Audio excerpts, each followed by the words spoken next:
Got you niggas spoiling movies. Yeah. Brandon Collins, that's me. And Justin Brown for your movie needs. Media popcorn. Woo! You haven't seen it, well, we're gonna spoil it. Spoil it in your face. That's your warning. So if you get pissed, it's all your fault.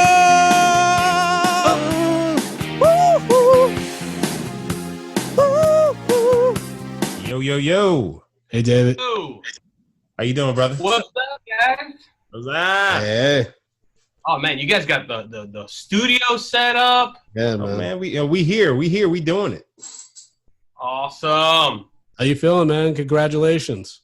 Thank you so much, Brandon. Appreciate it, guys. I mean, dude, it's just to have your family not understand how apps work. It's an honor. Has that been an issue? Like you're like, I'm on HBO Max, and they're like, huh? Yo, so Netflix, right? Netflix? No. Hulu, right? Hulu? Gotta be Hulu. Like, Well, no, HBO Max Hot Comedy Festival. The weird thing is like, so I had, HBO Go because, it didn't automatically update on the TV. So it's like, I'm like, oh, well, yeah, I got an HBO Go, so it doesn't matter. I can watch it. And it's like, it's not on there. You have to have HBO Max. So, I had to freaking do a whole, jailbreak to try to download HBO Max on a device where it's not available yet. So I put in work for you, my brother. I put in work. Hey, it's all good. How long ago did you film this? This was pre-COVID. We filmed it in February, I believe, like early February. And it was, you just started to get little hints of the pandemic. Little hints, like you would see somebody at the airport with a mask, like one person. Gotcha. Yep. But even then, it was just like, dude, you are OCD as fuck right now. Yeah.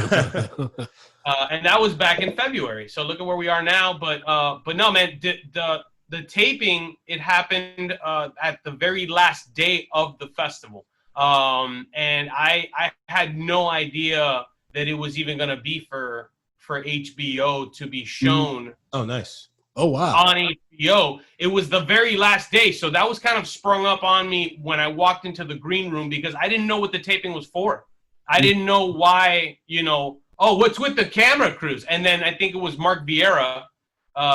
He's on the couch just drinking a bottle of water. It's like, it's for HBO. Way to fuck your head up right before you go out there. But I was ready. I knew what I had to do. I mean, I had done, you do so many fucking shows, dude, that it was just like, all right. And even we did 2 tapings. So even between the first taping and the second taping, my girl was with me, and she basically, she's just like, do more this, do more that, because she's also a comedian. Shout out to AmaryLeeComedy.com. We're getting married in Vegas in September. First weekend, we're doing it. Little Elvis. Now, Congrats, brother. Thank you, dude. I'm excited to just be on Medium Popcorn. How long have we been talking about doing this? I know, man. It's been a minute. It's been a minute. But you know what? What better way to bring you on for some shit that you're doing? So what did you film the sketch for then? If you didn't know it was for HBO. Okay, so the sketch. Again, I just thought it was going to be a part of some sort of a broadcast at some local, shit. You just like, honestly, because I didn't know. They literally, when the festival started, they flew me out to San Antonio, and they said, right when you get off of the plane, you're going to check into the hotel and then jump on a boat with about 35, 40 people and a camera crew. And just go do your stand up. And I was just like, all right, let's do it. And bro, I mean, Justin, you know that I come from an improv background. So I'm just like, let's fucking do this, bro. Like, you want me on a boat? Well, guess what? I'm on a boat. They don't know what they done started. But for real, dude, it was so much fun. I always, ever since I went on the Jaws ride in Universal, and I saw the boat captain. Yep. What was that? I said R.I.P. to the Jaws ride. Oh, yo, for real. Can we talk about that for 45 minutes, bro? Can we just talk about the travesty that no? But those poor actors every 10 minutes had to do the same reaction and same guide. Just like the shark is here. Oh God. Like, I believed him. And dude, so I took full advantage of the fact that I can kind of freestyle this jungle cruise, if you will, through this little city area in San Antonio and just talk shit with the people that are eating at, Margaritaville, Mm-hmm. I've been there. Yeah. And then how long was you say you did it the two shows? So obviously they edit things down, some of that. So how long was your initial set, and then what did it come down to? It seemed like about 6 to 7 minutes. It was just shy of about 6 to 7 minutes.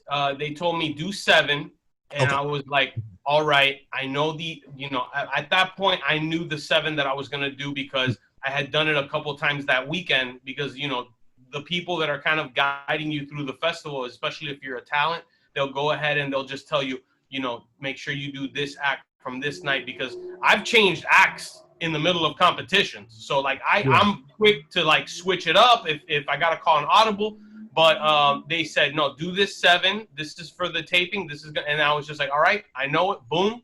And they did the 2, they cut out maybe like 2 sentences from my final cut. I mean, that from the actual set that I did, they maybe cut out 2 sentences, and that's about it. Oh, that's good. Nice. Yeah. Tight. Nice. And then, what was it like working on the set, like getting the material right? I mean, obviously you've been hitting the stage a lot, so you knew like what you could put up on screen, right? Like, or did you have any other things that were maybe in the mix? Sometimes comics have things in the mix where they're like, oh shit, I don't want to use this joke yet, or I want to do this for this taping yet. How'd you decide that 7 minutes? So up until that weekend, I did 2 auditions. I did one at New York Comedy Club, and I literally flew in 3 days before on a whim. I was sitting down at breakfast, and I get the call. It's like, hey, look, these people these people from Warner, they want to talk to you. Can you come and do a last minute audition in New York? They thought I was in New York. I was on the West Coast, right? And then I was like, give me like a couple minutes. I'll call you right back to confirm. And I'm having breakfast with Am, and I'm like, do you want to go to New York like in the next like 2 days? And we'll be there for a couple days. And she's like, yeah, let's do it. Boom, like that. Did the New York Comedy Club, tore it up at that set, and then they had me when I flew back to LA. They had then been like, wait a second, we would have had you come to just do the Laugh Factory. They had me do the Laugh Factory, so it was the same set, the same kind of like little building blocks of this little 7-minute act. They weren't all the same, but it was the same kind of like 3 or 4 things that I was talking about within the within the set, and then that's the one that I knew I also had 4 shows the whole weekend of the festival, so I kind of like hammering even after the first taping. After the first taping, Am comes up to me and she's like, "The camera's here. You could do more of this. There's also a camera here." And this is shit that you don't see while you're on stage. Yeah, That's great that you had her like kind of like that she was able to give you that feedback and scope it out, so you were prepared even more for the second. If she didn't tell me that, you wouldn't see what you're seeing on the show. Yeah, I'm telling you that right now. Hand to God, if she did not walk up to me right after that set, after that first taping, and told me that, would have been a completely different set altogether. I wouldn't have been as emotive or, a little bit more inflections on certain things. Like it was just leaps and bounds from the first set to the second set. Dope, man. That's dope. Yeah. You know what? That's it's good to have somebody who has your back and that knows the fucking business as well. Yeah. Who knows craft. Bro. So, man, I feel like I want to talk about like movies and shit, but it's like I got there's also there's great movies on HBO Max. I mean, that is true. There's a lot of good content, and that's why like watching this on HBO Max was like worth for me because I have so many things in the pipeline. I just added the Ha Festival to it. Dude, what was it like? I appreciate the watch. Absolutely. What was it like though, being part of something that, like, represented like the Latin community? Like how did that impact you being a part of that? Well, this is I just got off the phone with one of Fluffy's people, one of the people that kind of like vouched for me to be on the festival, and he was bringing that up about just how right now we are being in a place, and I'll keep this nice and tight of a response, but Latinos are completely overlooked. You got your Black Lives Matter, you got your Karens out there, but it's like, what about this middle gray area that's out here? It's a whole different voice. You know what I'm saying? And we're totally for the cause of just being human beings at the end of the day, Yeah. And Justin, you know this because I've called you after, all the crazy shit is ensued because, we've worked together on the road and stuff like that. And I'll talk to you about it at length about just how divisive stuff is now. And this brings a voice, you know what I'm saying? It brings a voice to like this whole different group of people that need to be heard. There's 8 comedians on this showcase. Like, you're going to get different perspectives, and it's good to get it from this scope. And I love using the word scope because, well, I mean, even just the fact is like that opening scene with Danny Trejo, and it talking about no Latin American female comedians and things like that. I was just like, and I was sitting there thinking about it. I was like, oh shit, I really don't know any Hispanic female comedians who are really popping and have real fucking careers. Dude, and there's 4 of them on this. Half of the lineup are 4 very, very strong beasts, female comedians. Are fucking phenomenal. Dude, I mean, like, they all bring something to the table, and they're swinging, bro. Like, these comics that you see up there, they come out swinging, dude. Absolutely. And then what's it been like in COVID trying to find stage time or like just deal with jokes in your head because you can't get no, I mean, I've done a Zoom show here and there, just to kind of get my rocks off to that capacity. It's not the same. I've been hearing more about these outdoor shows that seem like is the direction that most of the stuff is going in. But it's about generating content. I mean, this right here, what we're doing, it's for the people to enjoy out there, while they're in their house trying to figure shit out like everyone else is. And just that's what I've been doing right now. I've just been working with Am. We're doing a whole thing where, and we would absolutely love. We're doing a almost like a watch along. It's like a hub that we're creating where we're starting a podcast, we're doing gaming videos, we're doing a watch as you go movie commentary. So what we can do is, for example, we go ahead, we get Brandon, we get Justin, we bring them on, right? And we'll do a whole Zoom thing, and we're all watching, I don't know, Gremlins, right? And we just start to pick apart, eviscerate, almost like a Mystery Science Theater, but you could just listen to it, and it's a YouTube thing. So it's called Pretentious Liquid, and that's kind of what I'm doing right now. I'm not chomping at the bits to go to an outdoor show in the middle of the Amazon. But as if there's outdoor shows in the middle of the Amazon. Oh, there are. You don't know the booker yet. That's the thing. You don't know the booker. So how's it been? You're in the West Coast right now? I'm on the West Coast right now. My beautiful bride-to-be and I, we stay in Hollywood. And dude, I mean, it's a little bit weird because you're kind of trying to get a temperature of like what's going on.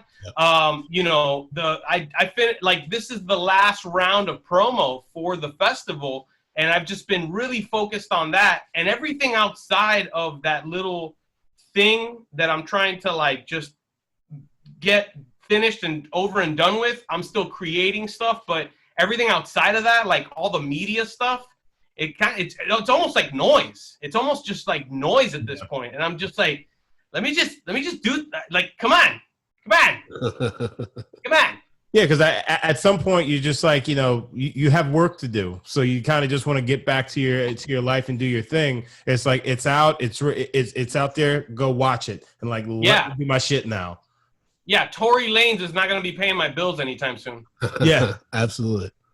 And what would be your ideal next recorded special? Like, do you want to do an hour special on HBO? Do you want to do half hour on Netflix or Amazon? Like, what would be your ideal partner, given that this is kind of the new world with the streamers and stuff like that? Yeah, I mean, I'm definitely gonna I'm gonna right now. I got stuff in the oven. I'm writing stuff. I'm on the phone with people that make decisions in that realm. But again, nothing is set in stone.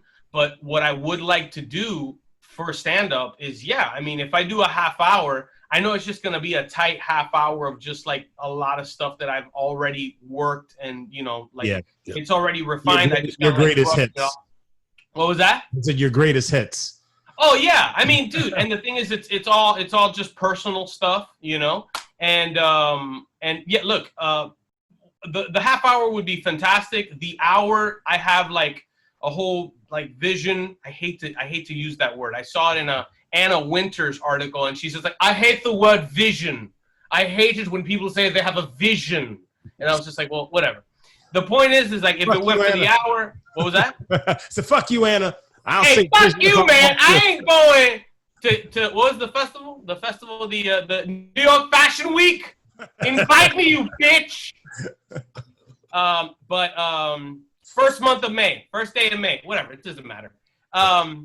The point is, I think the half hour is what I'm kind of gunning for right now, because it's like attention span and, just like what people are just trying to like digest right now that's palatable. Well, I also feel like it may just feel like, more like natural progression. And you got your first, taste of, TV time, with this. And again, congratulations, because, that first, set on television, that's fucking huge. So like, you have that, and then boom, now you can jump right over into a fucking half hour, and you can give people a little bit more of what you do. And then, then you float into your hours. It's like, I feel, for me, I see it as natural progression, but man, if they throw that hour at you, jump. Dude, I know. The important thing is like just to sustain and stuff like that. But I mean, I think, the natural progression would be, 30 minutes, and, eventually, we'll do another special from there. But yeah, man, what's with all these streaming services? How long does it usually take you to develop a joke, refine it, and feel like this is ready for either an hour-long set in a club where I have a lot of paying customers, or would be for a special? What's your well, I mean, there's so that's a heavy question, Brandon. Yeah, I know that's what I do, baby. Hey, I love it. No, but when do I know that a bit is ready? I mean, it's just like the way that the bit hits, like just hits the crowd. And just that kind of feedback, that mental note that you make is like, yep, that's a fucking banger right there. Like when they're done. I mean, like you're always adding stuff to it. You're always editing the bits. Like there's little things that you add to it, especially in the moment. But I'd say because I was doing stand-up in New York, and you could get a bit down. Like if you really work at a bit, you could get it down with, by the end of the night, if you really hit up like 3 or 4 mics. Like if you hit up 3, 4, 5 mics in just New York, I know that that's not the case anymore, but within that realm, that's like like 3 or 4 sets, you could probably hammer out a bit to where it's just like, this is fully formed, this is fully thought out. And that's just working at an accelerated rate. Yeah, you're just working on tags or segues to other bits and stuff. Exactly. Yeah. Makes a lot of sense. What's a joke that you made that just never worked?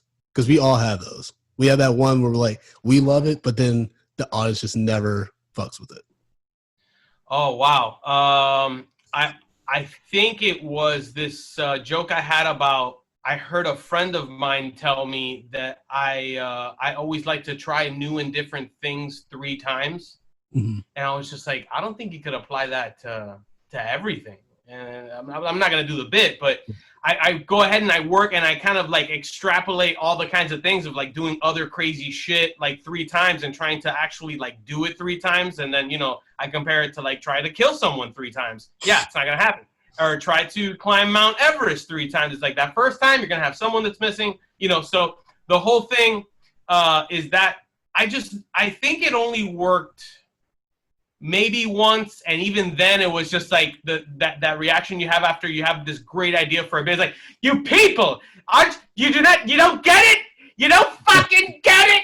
You somehow turn into Gilbert Godfrey out of nowhere. Oh my God, yeah. You morph into Gilbert Godfrey up there just trying to be like, what is wrong with you people? You're all imbeciles. I just can't get it. I was in Aladdin. He does probably say that a lot. I feel like, be like, who are you? I was in Aladdin. The new one? No, I was the bad. It's the whole thing. Yeah. I guess what's the you mentioned getting married next month? Like, what's not next month? Yeah. September. Oh yes, that's right. Yeah, next month. Holy shit, man! I just feel blew my mind. Brandon? Fuck, September is in another month. I was like, huh? What? Oh shit! You look shocked, man. But no, it's first Saturday in September, man. It's gonna be the best, and then just gonna enjoy that weekend, bro. And then once I get back from that weekend, it's hit the ground running with just making more shit. Yeah. Well, congrats, man, on the Hob Festival, being featured in that. It's dope. Yeah. Glad we got you on the show finally. Man. And then we'll definitely get you on another episode. I would love to do like a movie about Serena, maybe. I was gonna do the Don't Fuck with Cats, but that never transpired. Yeah. But by the way, if we're gonna go ahead and veer down this road of talking about Don't Fuck with Cats, hey man. No, I'm just kidding. like, where's he going? He's like, dude, 45 more minutes of this shit, man. Let's fucking go. Dude, thank you, David, so much, man. Yeah, tell the people how they can follow you and keep up with all the stuff you're doing. Dude, yes, of course. You could follow me at David Funny Stuff. I have a fantastic special out right now, the Ha Comedy Festival. Some great Latino and Latinx comedians on that. I'm creating a comedy channel hub called Pretentious Liquid. Follow us at Pretentious Liquid. And also my lovely bride-to-be, Anne-Marie Lee, _comedy is my co-captain upon that plane. And thank you, fellas, for having me on Medium Popcorn. Appreciate it. That's a real love, man. Cross promotion with his lady. I like that. Yeah, Play no games. And again, David, all the congrats to you, and you really killed your set, man. You did it. You did. Thank you, bro. Thank you, man. I'm not just saying that because we friends. Oh, stop it. That was a great set, dude. Congratulations. Thank you so much, man. Thank you, man. All right, man. Take care, buddy. Later, brother. Later, bro.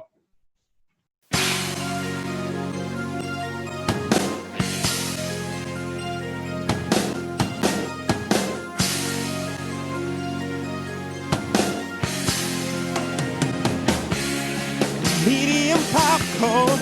We are 2 niggas spoiling movies. Yeah. Brandon Collins, that's me. And Justin Brown for your movie needs. Medium popcorn. Woo! You haven't seen it, well, we're gonna spoil it. Spoil it in your face. That's your warning. So if you get pissed, it's all your fault.